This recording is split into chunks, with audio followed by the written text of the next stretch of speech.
China is a huge country, and there's all different kinds of food in China.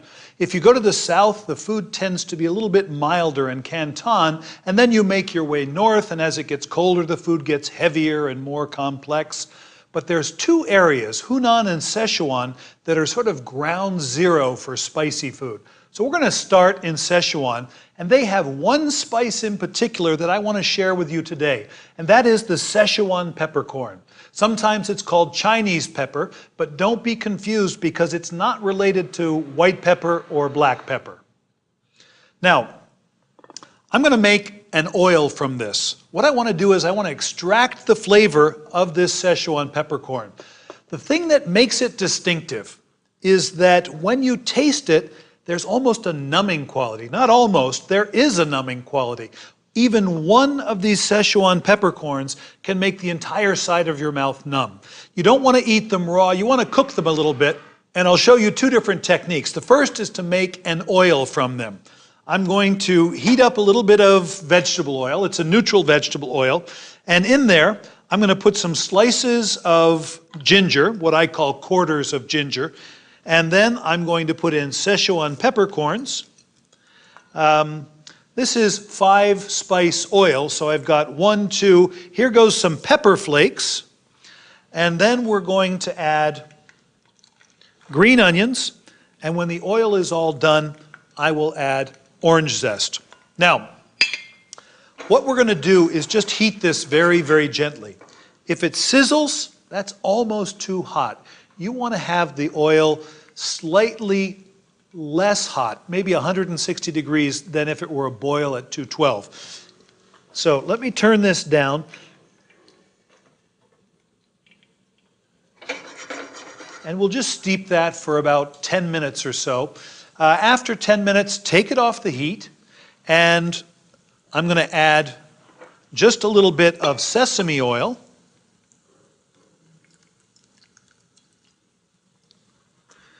And finally, some orange zest.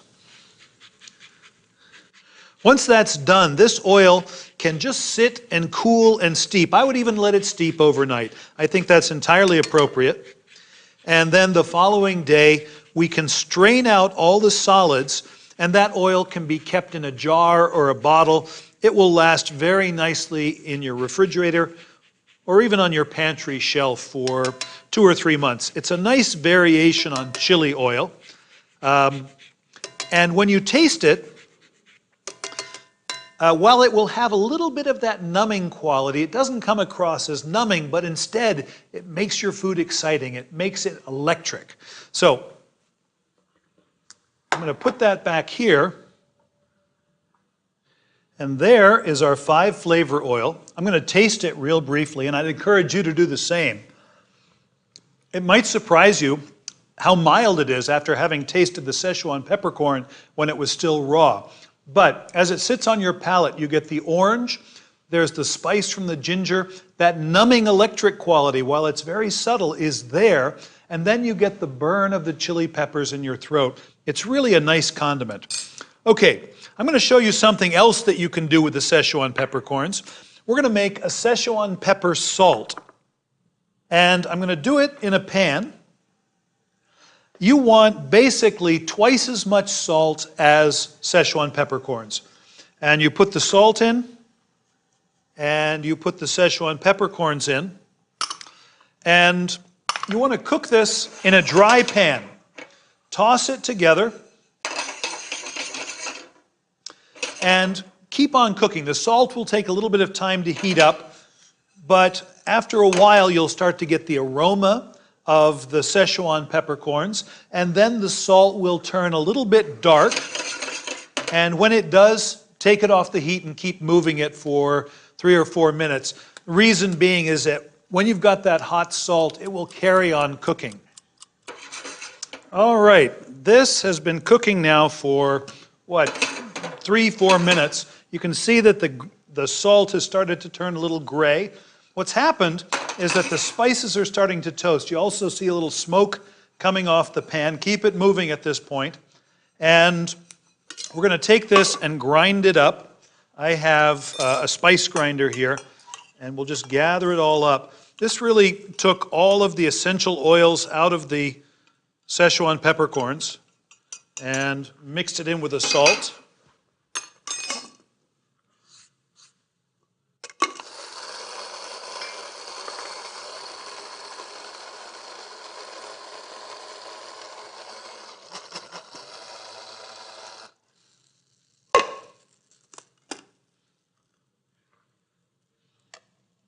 So there we go.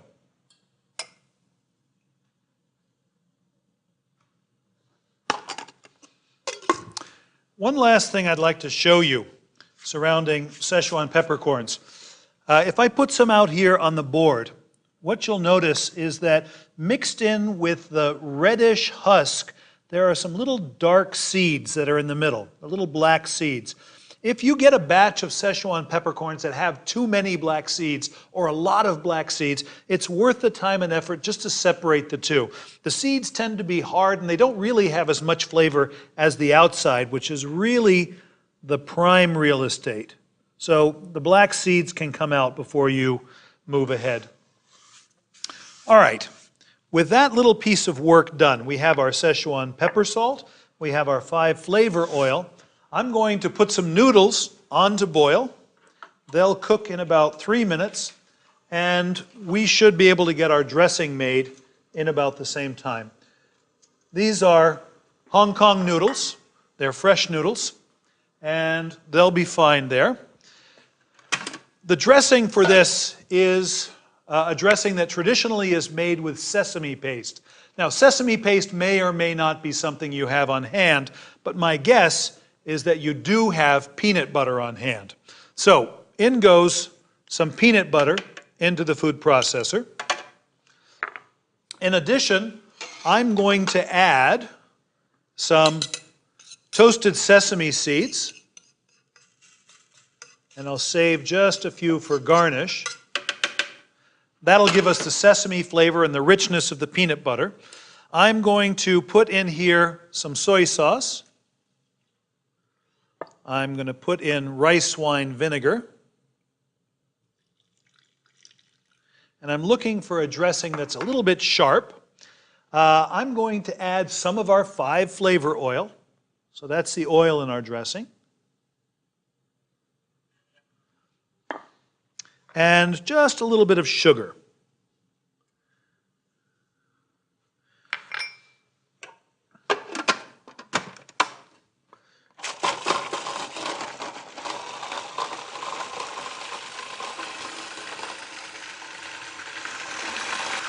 What you'll probably discover is that this dressing will be a little bit thick. And so I've got some water here to add.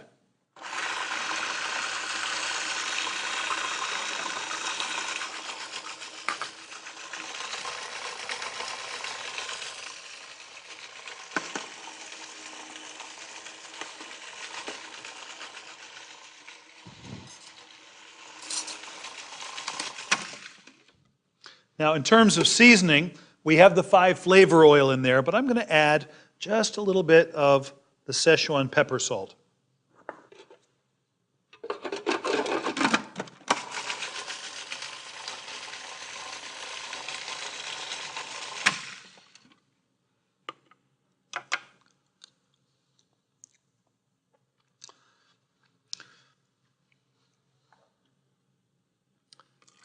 A little bit more vinegar. And a little bit more soy, sugar, water, and Szechuan pepper salt.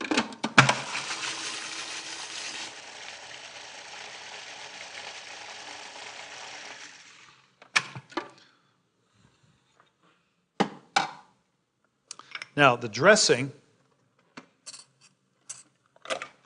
at this point is done. I'll just pour it out. You can make this in large batches and keep it in your refrigerator pretty easily. It should be pretty sharp. In fact, make sure that it's pretty sharp, because it's going to have to flavor not only the noodles, but some other garniture. Let's see how these noodles are doing.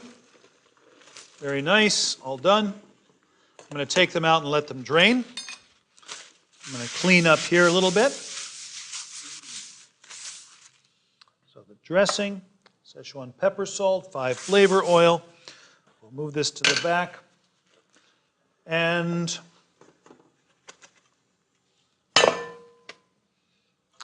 there are the noodles. To keep them from sticking together, I'm going to add a little bit of oil, flavored oil now, to the dish. And as soon as that flavorful oil hit the hot noodles, you could smell it.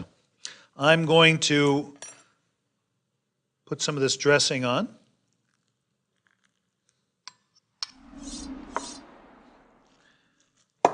And again, we'll toss these.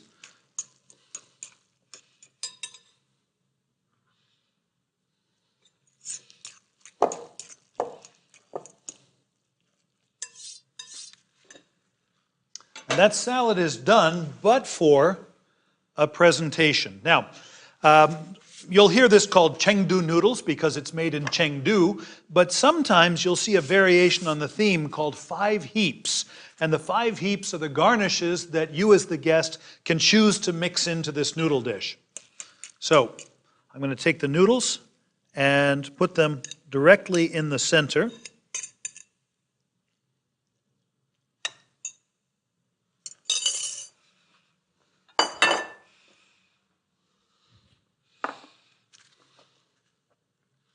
I have green beans, ham, bean sprouts, snow peas, and carrots. I'm going to drizzle on a little bit more of this 5 flavor oil because I love the little bit of heat that comes from it. A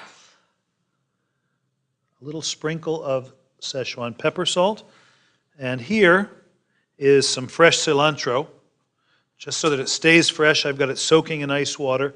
And we'll put a few sprigs of cilantro over the top.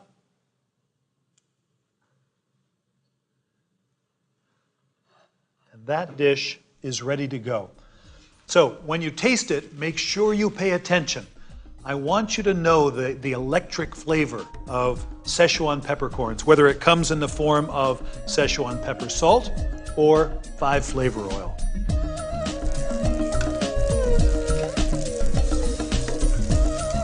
As you move further north in China and the weather gets colder, they have a style of cooking that you know is braising, but they call it red cooking. And that's what I'd like to show you here today.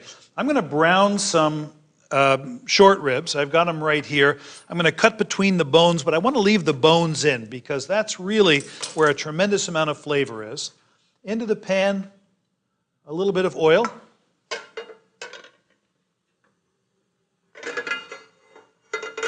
And then we will add the short ribs and we'll get those browning. Now, red cooking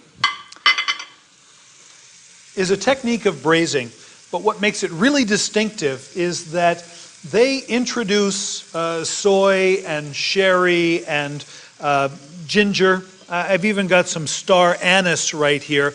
And they create a braising liquid that has so much flavor and is considered so valuable that after they've braised that meat, they save the liquid and they'll use it again. They'll sort of reinforce it with new liquid, new spices, but it will carry the flavor of the previous braise with it. The spice that I want to share with you here is this one. This is star anise, or some people say star anise. Star anise in Latin is Elysium verum. Elysium references fragrance and verum truth. So this is true fragrance. This is the real deal. And when you take these and smell them, it has such a captivating flavor. This is one of the components of Chinese 5-spice, and that may be where most people get their introduction to star anise, Chinese 5-spice. It's important that we put a little bit of color on this meat. And when it's brown on one side, then we can turn it over. All right, perfect. The meat is all browned. It took about 5 minutes. I'm going to add some scallions that have been cut into short lengths, the star anise, some ginger, and some garlic. And those are going to flavor our red cooked beef. Now, I'm going to pull this over and share with you that sometimes you'll find recipes for red cooking that include a broad array of spices, from fennel seed to cinnamon, star anise, which we of course already have in there, and even cloves. You can make this very, very complex and very interesting, but almost always they will use whole spices so that they can be taken out and replaced as they've outlived their usefulness. The other thing is that putting whole spices in here guarantees that you get a gentle, round flavor rather than the aggressive flavor that you might get from ground spices. All right, we'll set that aside. Now, the liquid for red cooking is either Chinese rice wine, or what oftentimes people use as a substitute is dry sherry.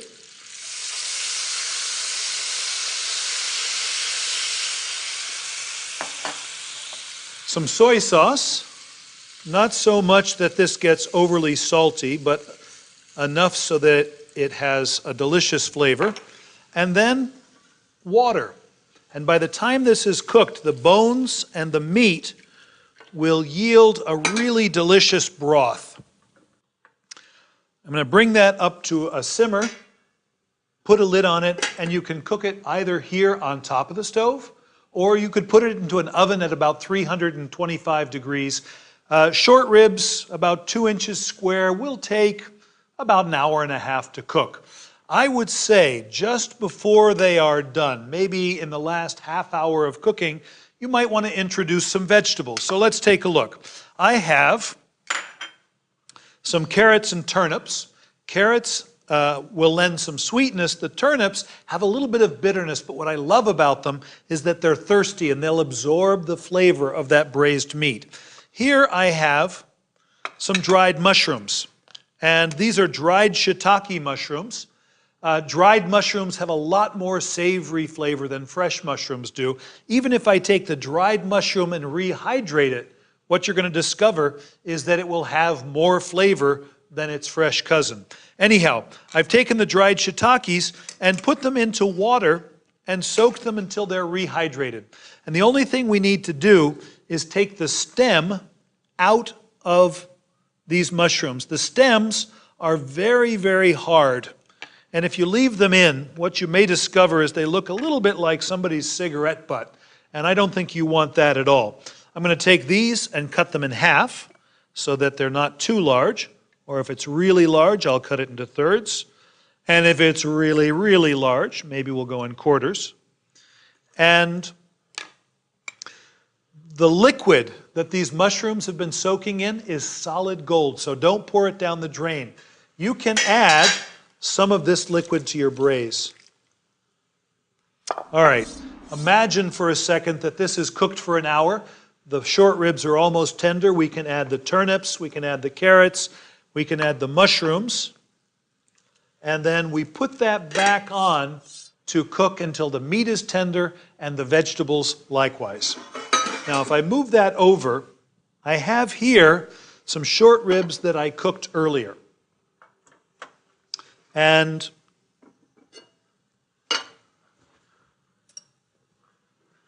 they're really beautiful. I'm going to take and baste the short ribs with some of the juices. It's not thickened the way braises are in our culinary tradition, so what you won't see is a very thick broth, but as it simmers, it will take some gelatin from the meat. Anyhow, this is all done. I'm going to put the lid back on, and I would be inclined to take this directly to the table. All right, there is our red cooked short ribs. I've got some rice available right here, and if there's a tip I could offer you, it would be this. A long simmered dish like this is the perfect venue for whole spices because over long cooking, they will give up their flavor. Your job is not to overdo it because with long cooking comes more flavor and you don't need much. In our pot for 4 people, we had 3 pieces of star anise.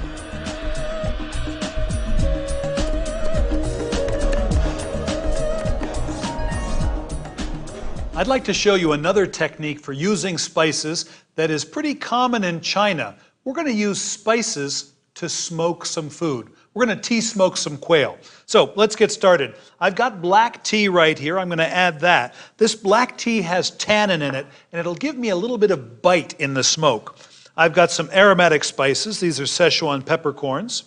I've got brown and white sugar. When this starts to smoke, it will give us a really sticky smoke that will cling to the outside of what it is that we're smoking. I'm going to add rice. Rice will give us nuttiness. And then finally, I've got orange zest. And if I mix all that together, that will be the basis for smoking. So think of this mixture as a seasoning. Think of it as a spice. And I don't think you're too far from the mark. We'll mix it all up. This can be mixed well ahead. You can keep it on hand. It'll keep for almost ever. Just keep it in a sealed container. Now, we've got a couple of different options. I'm going to put quail on a container or on a screen like this. Traditionally, what they might do is rest it in a wok so it sits up above the smoldering tea. Over here, I'm going to put it into a stovetop smoker. And so to get the ball rolling, I need to put some of this in the bottom.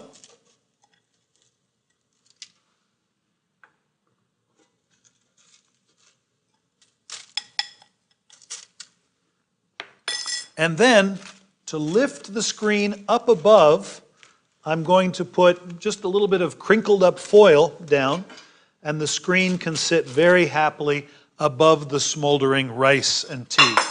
Now, as I said before, we're going to cook some quail. So I've got quail right here. This is a glove-boned quail, or a semi-boneless quail. I'm going to cut it in half. There we go. And I'm going to separate the legs from the breast. So here are the legs. I'm going to just knock the end off of the bone, the little knuckle, if you will, so that as it cooks, the meat will pull down the bone and the bone will be exposed. That's typically called Frenching the bone. And then the breast, I'm going to take almost all of the wing off on both sides. There we go. So we Frenched those bones as well. I've got 3 or 4 legs. I've got 4 breasts. We'll take this away. And before we smoke this, it needs to be seasoned. I'm going to season it with Chinese 5-spice and salt. Now, Chinese 5-spice is these 5 spices right here. Szechuan peppercorns, star anise, cinnamon stick, fennel, and cloves. This is what it looks like, and it's going to lend a wonderful aromatic flavor to this quail, in addition to the flavor that we get from the smoke. I'm also going to put some salt on here.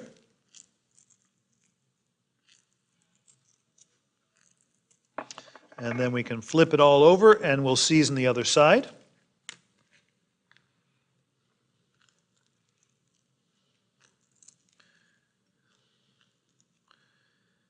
You could easily season this ahead. One of the great things about spices is that they act as a preservative. So if I got the quail in yesterday or even the day before that, I could season it with salt and a little bit of spice, and it would live very, very happily in my refrigerator until I was ready to use it. All right, so here, I'm going to turn this up, and I'm going to put the quail right on this screen.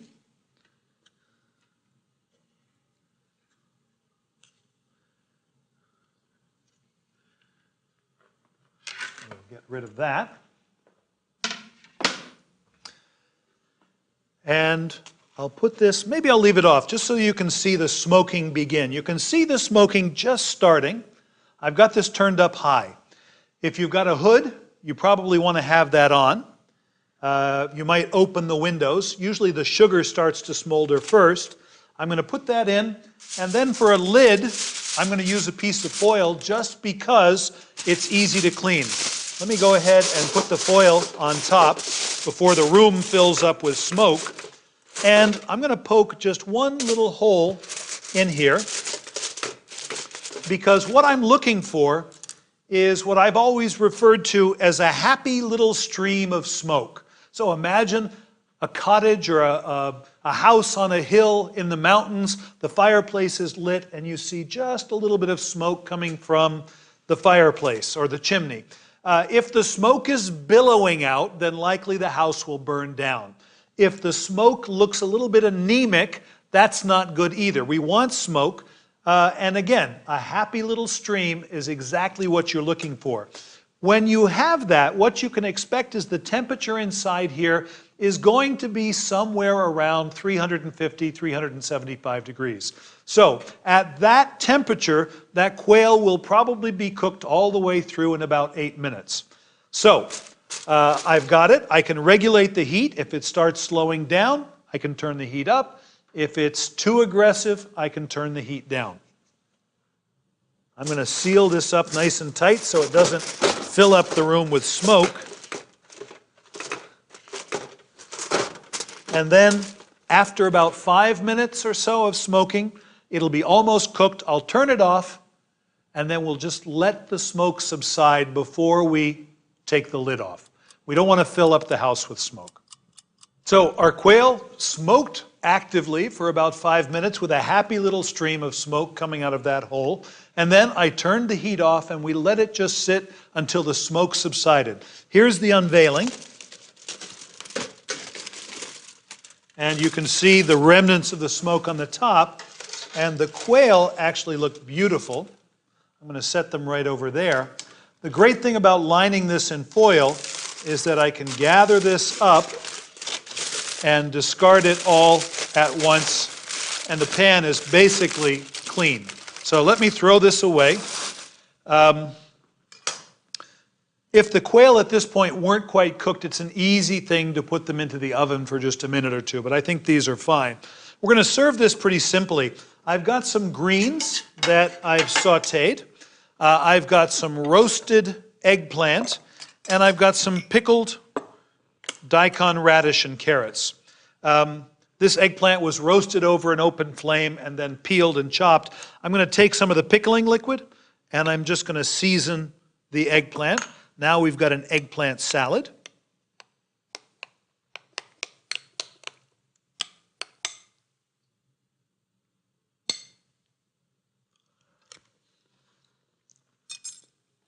Okay, we're good there. I'm going to take the greens that have been sautéed, and this is just spinach. I'll put a little bed of greens down. On top of that, some of our eggplant salad.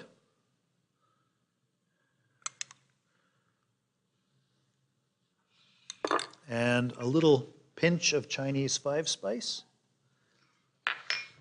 And these pickles, which are so delicious, I'm going to take and add some to the mix. There we go. That's what I want. All right, the quail, we'll grab it by the little bones and we'll move it all over. There's 3 breasts and 3 legs.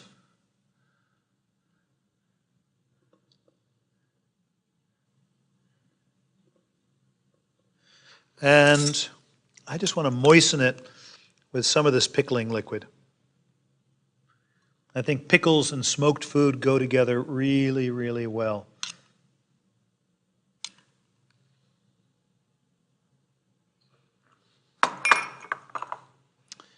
We'll lay a branch or 2 of cilantro on here. And this dish is ready to make its way to the table to be enjoyed.